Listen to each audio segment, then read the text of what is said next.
جنوبی سوڈان کے ارب پتی لارنس لوال پر جب حکومت نے ان کے ذرائع آمدن کی تحقیقات شروع کی تو وہ اپنی تمام دولت سمیٹ کر کینیڈا چلے گئے۔ رخصت ہوتے وقت وہ ایک ایسا جملہ کہہ گئے جو سوچنے پر مجبور کرے۔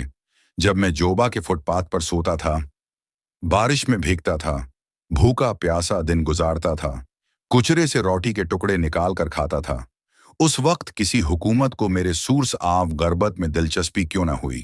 یاد رکھو، جس حکومت کو تمہاری غریبی کی پرواہ نہ ہو، اسے تمہاری امیری کا حساب لینے کا کوئی حق نہیں۔